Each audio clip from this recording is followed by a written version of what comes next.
POCSO case പ്രതിയായ പരിശീലകൻ N മനുവിനെ തിരിച്ചെടുത്തതിൽ വീഴ്ച സംബന്ധിച്ച് കേരള ക്രിക്കറ്റ് അസോസിയേഷൻ ചില കുട്ടികളുടെയും രക്ഷിതാക്കളുടെയും ആവശ്യപ്രകാരമാണ് മനുവിനെ തിരിച്ചെടുത്തത്. കാര്യങ്ങളെക്കുറിച്ച് വിശദമായി അന്വേഷിച്ചില്ലെന്ന് കുറ്റസമ്മതം.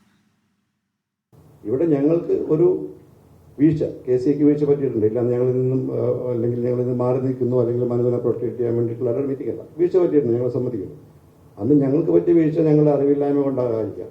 ആ കുട്ടികളെയും പേരൻസിനെയും വിശ്വസിച്ചു. കാര്യം 12, 11, 10, 13 വയസ്സുള്ള കുട്ടികളാണ് പറയുന്നത് തിരിച്ചു വരണം, തിരിച്ചെടുക്കണം, ഇത് കള്ളവരാതെയാണെന്നത്. ഇത് ഞാൻ പറയുന്നത് വിത്ത് പ്രൂഫാണ്. ഈ ഒരു സ്റ്റേറ്റ്മെന്റ് ഇവരെ പോലീസ് സ്റ്റേഷനിലും ഈ പറഞ്ഞ പേരൻസിലെല്ലാം പോയി കൊടുത്തിട്ടുണ്ട്. ഞങ്ങൾ കാണിച്ചു തരാം.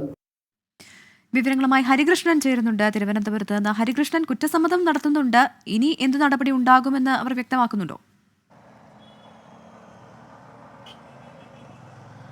പ്രവിത, അതായത് ഈ സംഭവം നടന്നിട്ട്, അതായത് ഈ പരാതി ഉയർന്നിട്ട് ഇയാളെ അറസ്റ്റ് ചെയ്തതിന് ശേഷം 1 മാസത്തിന് ശേഷമാണ് കേരള ക്രിക്കറ്റ് അസോസിയേഷന്റെ ഒരു വിശദീകരണം ഈ സംഭവത്തിൽ ഉണ്ടാകുന്നത് എന്നുള്ളതാണ് ഏറ്റവും പ്രധാനപ്പെട്ട കാര്യം. ഈ ആരോപണ വിധേയനെ ഒരു തരത്തിലും കേരള ക്രിക്കറ്റ് അസോസിയേഷൻ സംരക്ഷിച്ചിട്ടില്ല എന്ന തരത്തിലുള്ള വിശദീകരണം, ന്യായീകരണമാണ് ആദ്യം തരുന്നത്. പക്ഷേ അപ്പോൾ പോലും ഇത്തരത്തിൽ ജാഗ്രത കുറവുണ്ടായി, വീഴ്ച സംഭവിച്ചു, അസോസിയേഷന് വലിയ തരത്തിലുള്ള വീഴ്ച സംഭവിച്ചിട്ടുണ്ട് എന്നുള്ള തരത്തിലുള്ള കുറ്റസമ്മതം അവർ നടത്തുന്നുണ്ട് എന്നുള്ളതാണ് ഏറ്റവും പ്രധാനപ്പെട്ട കാര്യം. കഴിഞ്ഞ ഈ 10 വർഷത്തിനിടയിൽ 6-ൽ-അധികം കുട്ടികളെ, ഇത്തരത്തിൽ പ്രായപൂർത്തിയാകാത്ത കുട്ടികളെ ഈ ക്രിക്കറ്റ് അസോസിയേഷന്റെ ആസ്ഥാനത്ത് വെച്ച് പലയിടങ്ങളിലായി ലൈംഗിക പീഡനത്തിന് ഇരയാക്കി എന്ന തരത്തിലുള്ള ഗൗരവകരമായ ആരോപണമാണ് ഇയാൾക്കെതിരെ ഉയർന്നത്. മാത്രമല്ല 2022-ൽ ഇയാൾക്കെതിരെ ഒരു പരാതി ഉണ്ടാകുകയും ഇര മൊഴിമാറ്റി പറഞ്ഞതുകൊണ്ട് മാത്രം ജാമ്യം ലഭിക്കുകയും ചെയ്തു. അതിനുശേഷം ചില സമ്മർദ്ദങ്ങൾക്ക് വിധേയനായി ക്രിക്കറ്റ് അസോസിയേഷനിൽ വീണ്ടും പരിശീലകനായി എത്തിയതിനു ശേഷം അതിന് പിന്നാലെയാണ് ഇത്തരത്തിൽ വീണ്ടും ഒരു സംഭവം ഉണ്ടാകുന്നത് എന്നുള്ളതാണ്. എന്തായാലും ക്രിക്കറ്റ് അസോസിയേഷന്റെ ഈ വിശദീകരണം